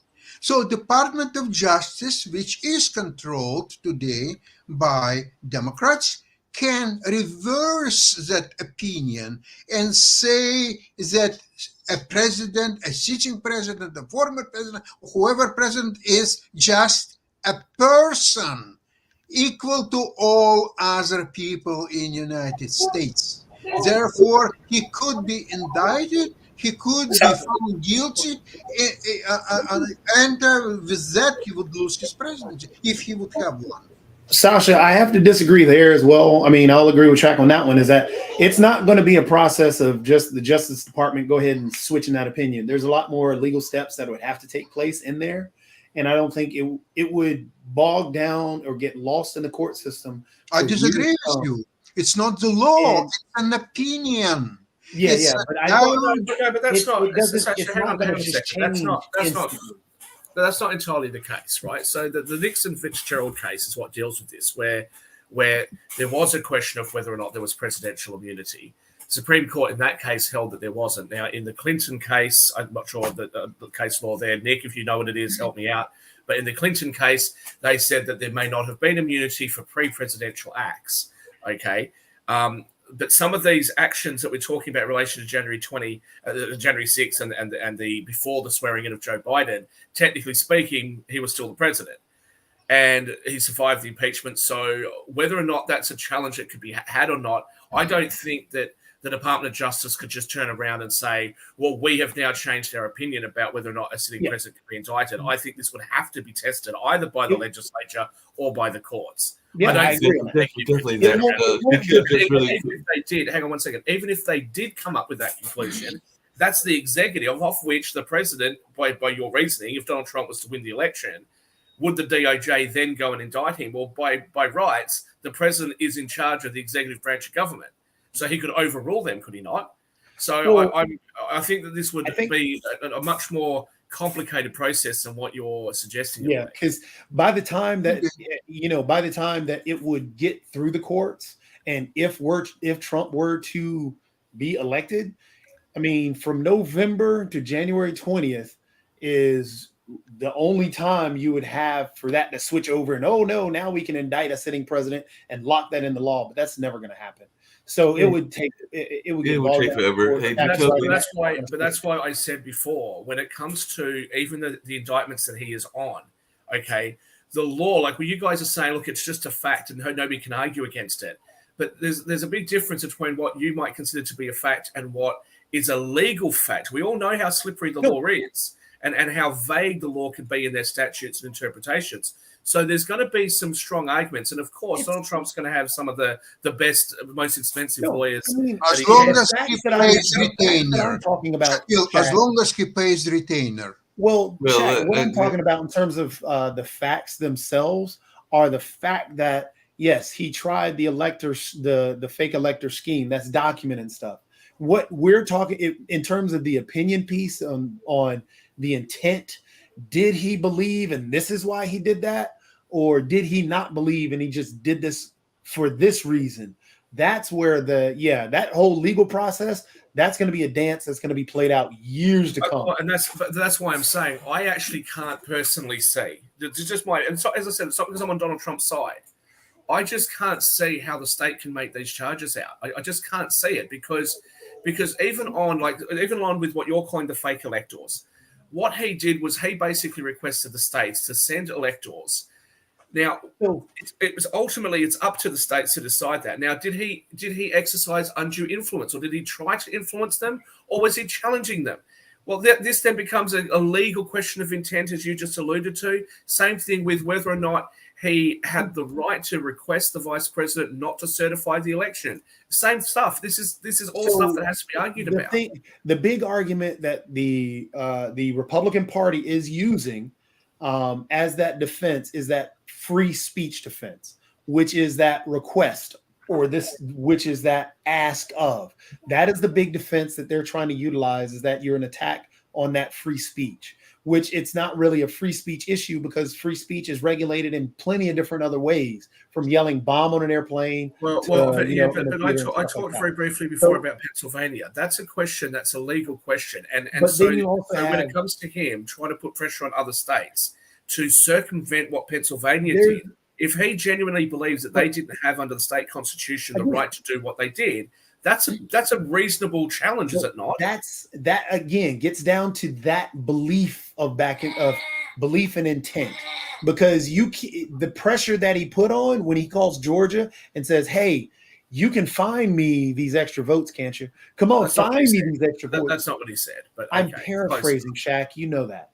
So he legitimately called and asked for Georgia to find these votes. That is a fact. It's documented on tape. So in that ask, the way he's telling or trying to get them to find these extra votes, is that the intent of because he's you're saying that I want you to find this because I'm trying to circumvent the vote. No, you're saying that he asked Georgia to find the votes. What they're going to do is they're going to look at that sentence and they're going to look at the conversation and they're going to go word by word by word. Just like when Bill Clinton said, it depends on what your definition of is. They're going to find every single word in that sentence and they're going to twist it and turn it.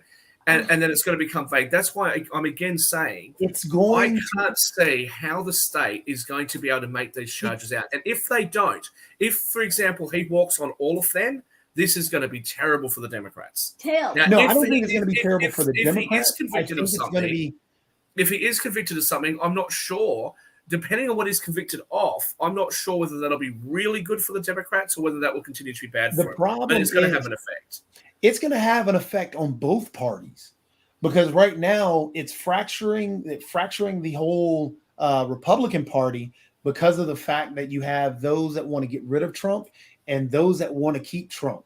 And those that want to get rid of Trump, they cannot legitimately say if, he's bad for the party and convince these other individuals if that conviction falls apart, because it's going to harden those staunch supporters even more. Same thing in the Democrat Party. But then you have the same issue, Jacoby. Even if he went to a general, really, it's probably the only way to get rid of him. If he goes to a general and loses, Does he then come back in 2028? And that's the Or is it that's the- over at some point? But that's the monster the Republican Party has created at this point, because at its core, Trump is antithetical to everything the Republican Party preaches, and they've So why found. do you say that this is the monster the Republican Party has created as opposed to the monster that he created himself? Because he wasn't very well liked amongst, if you go back and look at the 2016 debates, the Republican debates, he wasn't particularly well liked by Bush and the Bush family, and Ted Cruz and him had a few run-ins back in 2016, etc. We agree that neither party puts their best up. Trump definitely wasn't the best running in 2016. Trump just turned out to win the nomination. And instead of, when the Republican Party found out that he does this whole grab him by the privates, argument, this whole sexual, the sexual assault allegations, the sexual misconduct allegations, the retweeting of white supremacist stuff, when they found this stuff out, the Republican Party could have gotten rid of him, but they did not. What the Republican they're not going to get rid of him on allegations of making sexually provocative comments many years ago in what he thought was a private setting. And what did they do? They just hit back at Hillary Clinton for the improprieties of her husband. Plus women who actually came out talking about sexual assault and sexual misconduct, and it's very well documented. But again, the Republican response was to attack Hillary for her husband's improprieties. I get that, but again, we're talking about how they created this monster, and this is what I'm trying to explain. They could have gotten rid of him. They really could have, but they did not. What they did was double down and did what you said. Okay, well, we're going to turn a blind eye to that. And we're going to say all these things that are great about Donald Trump. Forget that he got sued for not renting to black people. Forget that. We're going to talk about Hillary Clinton and this email server. So they ignored all these red flags. What do you expect them to do? Here's an analogy real quick. No. I understood your point. No, I understood your point. But what exactly do you expect them to do? Once they've got their candidate or the person who's leading in the polls, they knew that before. Let me finish my question. Of course, they're going to rally behind them, just as any other political party would. So, what are you expecting them to do? Any political party they're not going to sit there and say, you know what, our candidate's awful. Let us tell you all the things that make our candidate terrible. I mean, nobody's going to do that. Could have moved and backed another candidate. They could have. How could the party do it? The party controls the money. The party itself, we talk about how media influences and everything else. The party itself controls the money. This is the problem. For example, Shaq, hold on. Let me finish this real quick. Now, on the Democrat side, Bernie Sanders was blowing up. And this is what got people ticked off about the Democrat Party. Bernie Sanders was blowing up. Bernie Sanders didn't get the same backing and financial money that Hillary Clinton got. But who ended up being the head of that party? Hillary Clinton. Right? Bernie Sanders had the issue. But those are different arguments because the people did not want to back. People who are unhappy with what happened with Bernie Sanders, in some cases, had what I consider to be very reasonable arguments, such as superdelegates in Washington State overriding the vote. But let's leave the Democrats aside for us. I want to come back to Donald Trump. So you're suggesting that the Republican Party had the ability and has always had the ability to curtail him by promoting another candidate, and their failure to do so is what created this monster. That's paraphrasing what you've said. But Donald Trump has gone in there against, and just take the Bush family, for example, against very powerful, very influential, and very moneyed up political families in the Republicans. He's Johnny come lately. He's just shown up out of nowhere, a lifelong Democrat who's all of a sudden jumped ship and decided to run with the Republicans. And he was able to get through. I don't really believe that the most powerful, influential people in the Republican Party really wanted to see him as a candidate until he started out with this very populist kind of messaging And the more what I think happened was not that the Republicans created the monster. I think Americans created the monster, because the more that he would go to a rally, and the more that he would say something quite caustic as a response to progressive values, the more that would rally up the people, the more they would scream and shout their support for him. And it invigorated him in a way that I would dare suggest that if he was a Democrat running, the Democrats would have accepted it as well, He because tried there to was so run much that energy same behind way. it. Remember, this is the second time he ran. This being now now he's a career politician, but he ran for president before and lost, doing the same thing. Well, he didn't get the primary though, did he? Oh, He lost. he Yeah, lost. He didn't lose in general, did he? He lost the Chad, primary. you're trying to now pick and choose he lost. When he ran in the Republican Party, he won. When he ran before that, he lost. He tried to do the same thing. He didn't change. Yeah, So my point is, Jacoby, we can when they bring this backed back him- up. Jacoby, we can bring this back later on everything, because we definitely ran, and I wanted to run over because I know we had that long conversation and a good conversation about nonprofits as well. I will say about the media influence, and we can debate this at another time as well, that there is definitely some press that is strongly right wing, and I would put Fox in that category. I would say that there's some press that is strongly left wing, and I would put The Guardian in that regard and everything. But I think that there is some press that tries to position itself as being what journalism are supposed to be, which is objective and all of that. And now whether they are, let me guess, it's going to be CNN. no, I was going to say whether they are or aren't. That's up for debate. I was actually going to use the Washington Post and the New York Times as examples and everything, because some people will say that they're the centrist. No, come on now. I'm just saying that there are some people that will say that they are trying to be. New York Times. I'm just saying that there are some Washington Post, that will New York say that Times. they are biased in different ways. There are some that will say that they are trying to be centrist and objective, and there are some that will even point to their donation history. And some of their executives have donated heavily toward the Republican Party, just like some of their executives have donated heavily to the Democratic Party. So again, you can't laugh off this notion that some of these papers are trying to be objective or centrist and everything in that standpoint. Now, whether they succeed or not, that can be up for debate and everything. But there is definitely some history of there being some publications that definitely are national, that try to be a little bit more objective than others. And like I said, that can be up for debate as to whether they are successful or not in that space.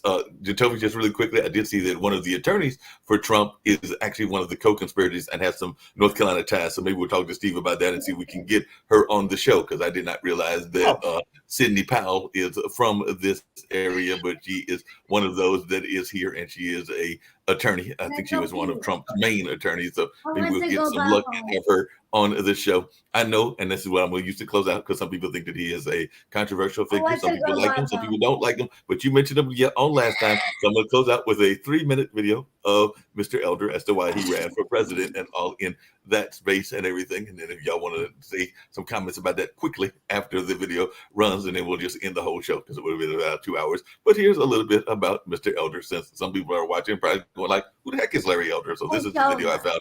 This is Larry Elder in his own words. I'm curious, do you think you have a unique ability to reach Black voters this next election? I do. I think I have a unique ability to reach all sorts of voters, but you know, I grew up in the hood. The high school I went to was the high school that was featured in the movie Boys in the Hood, which you didn't see because you're too young. But it centered around Crenshaw High School, which is my high school. And I've seen the damage that's done by the large number of kids who enter the world without a father in the home married to the mother. I know the stats. I know that a young Black male between the ages of 10 to 34 is 13 times more likely to be murdered than a young white male, same demographic. A lot of Black people are unaware of this. So I'm going to talk about the truth, talk about the facts, talk about the fact that it is a lie that the police are engaging in systemic racism.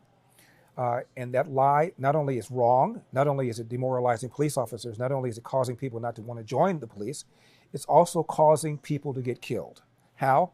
It's called the Ferguson effect or the George Floyd effect. Cops are pulling back because they're afraid of being called systemically racist. They're afraid of somebody holding up a cell phone, filming something out of context, and the cop may lose his job, may lose his pension, may even go to jail. So cops are pulling back. As a result, in cities all over the country, there are hundreds, if not thousands, more people who are now dead who would not have been dead had the police been doing their normal proactive policing. So the people who are most harmed by the lie of systemic racism are the very black and brown people that people on the left claim that they care about. Also schools.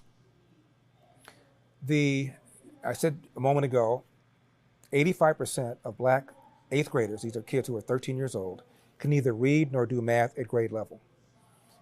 We're spending more money than ever and getting less results. And the money needs to follow the child rather than the other way around, and that's school choice.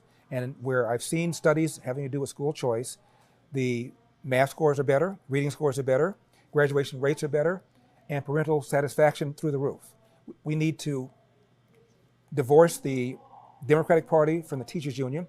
They're the largest funder of the Democratic Party, and they are adamantly against school choice.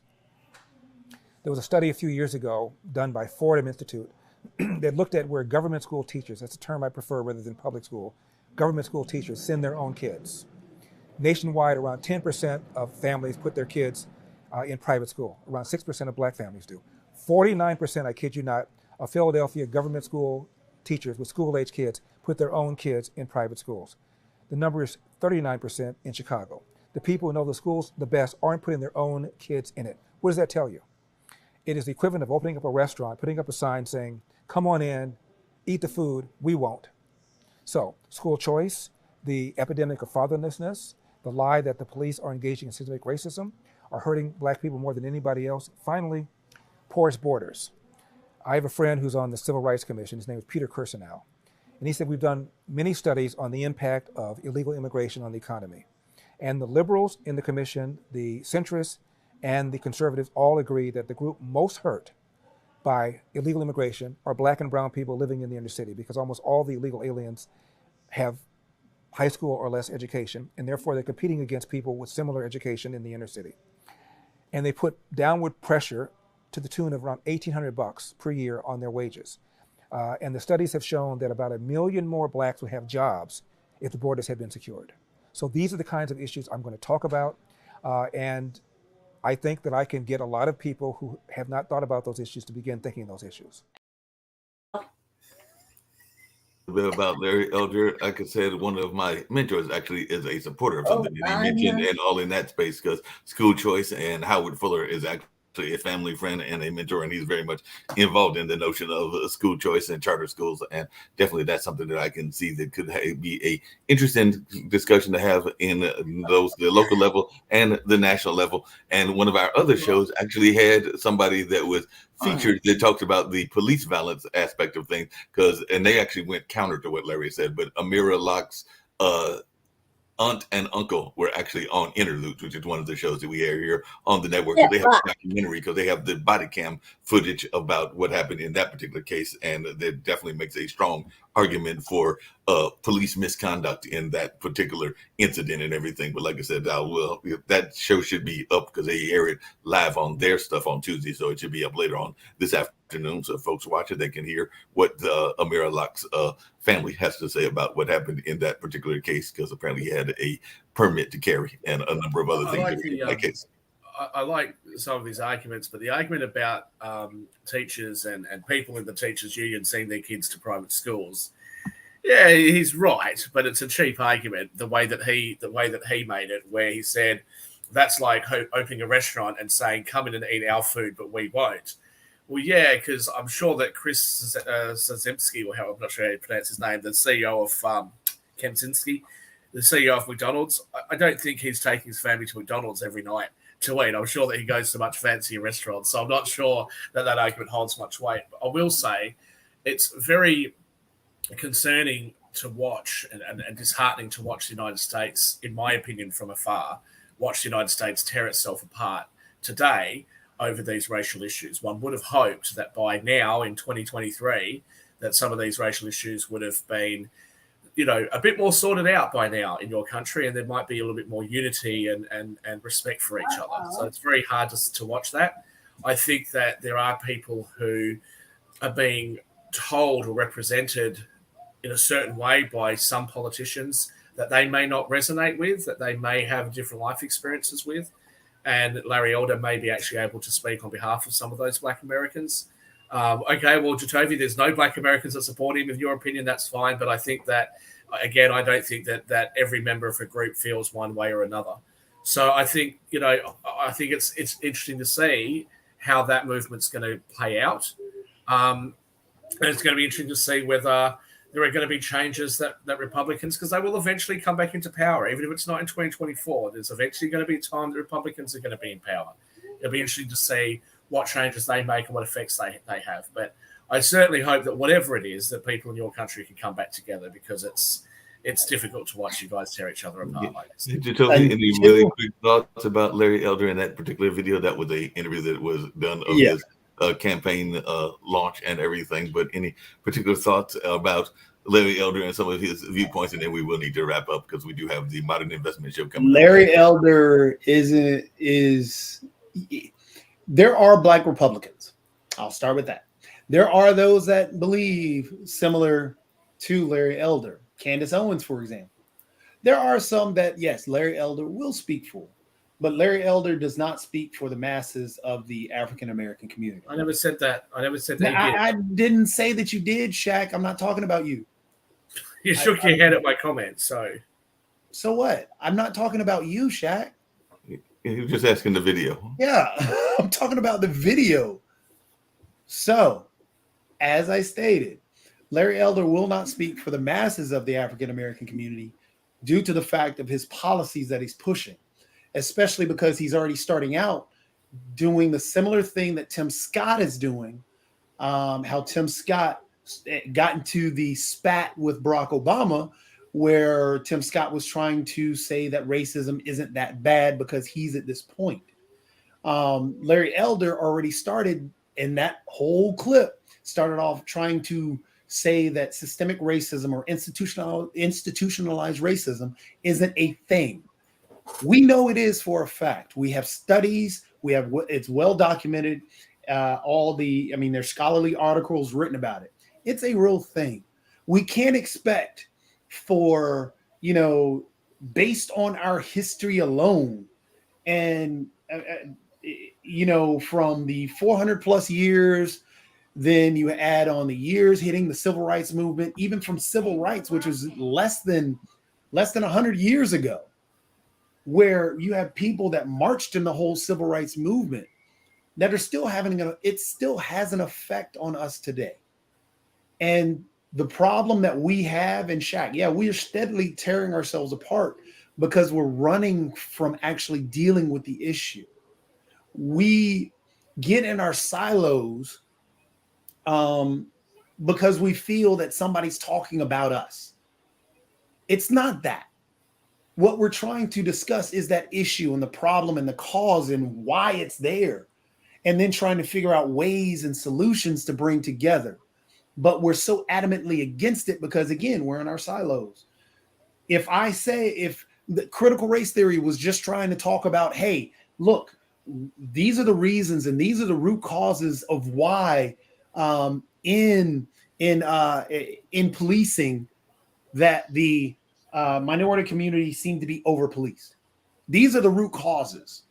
These are the root causes of why the average Black family income is less than this area. This is what CRT and this is what diversity was supposed to help improve on.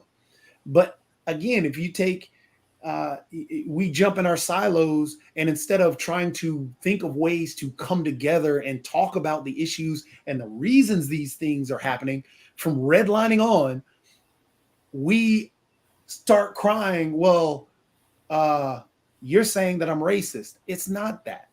I'm just trying to educate you on the history and where I'm coming from and where these individuals are coming from. We're banning books on Ruby Bridges when Ruby Bridges, the whole point was about talking about. Are you now talking about me? Are you now talking about me? Are you?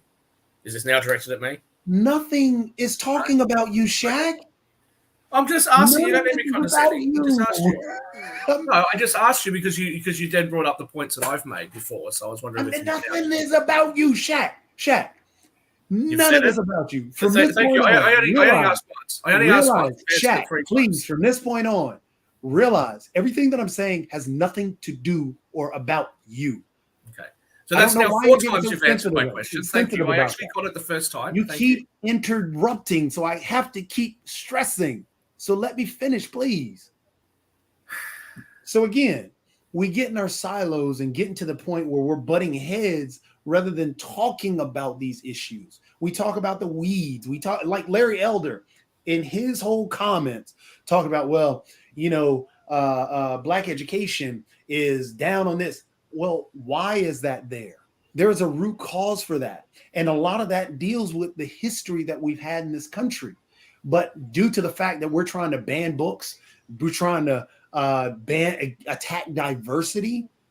If you can't have that same person, if you can't have people in that room discussing these issues with you or discussing these problems with you, diversity isn't just because, hey, look, there's a Black person here. That's tokenism. That's not actually diversity. That's using tokenism. And in all honesty, and it's a sad thing, but that I see that happening with a lot of the individuals, and a lot of the individuals are cashing in on it. Candace Owens, for example, is cashing in on this tokenism idea. She's found out that she can make a ton of money selling these ideas. Candace Owens went to Congress and said that that racism isn't that bad, yet she actually went to court and won a case about being discriminated against. So you can't have it both, or she's trying to have it both ways, and you're not supposed to. And so until we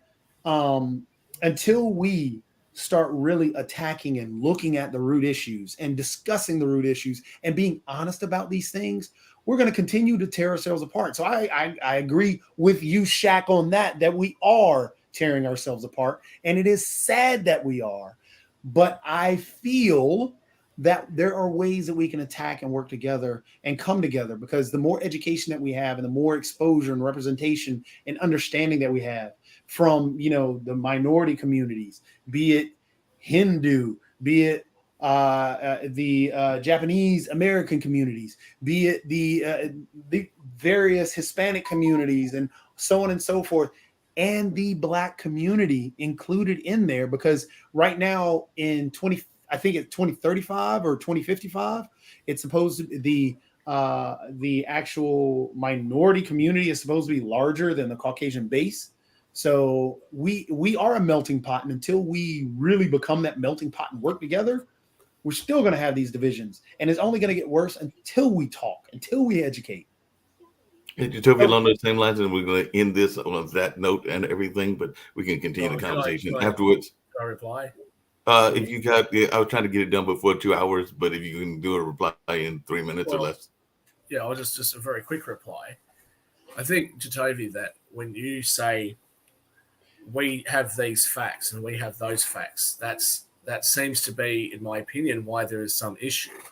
A lot of people will view it the same way, that there are certain facts that are just undeniable. But there are a big part of minority communities who maybe don't resonate with those facts, who maybe haven't experienced racism themselves to the degree that's been described, and they can't relate very easily to the issue. But there's also people who may feel genuinely that the cause of the problem is some of the diversity,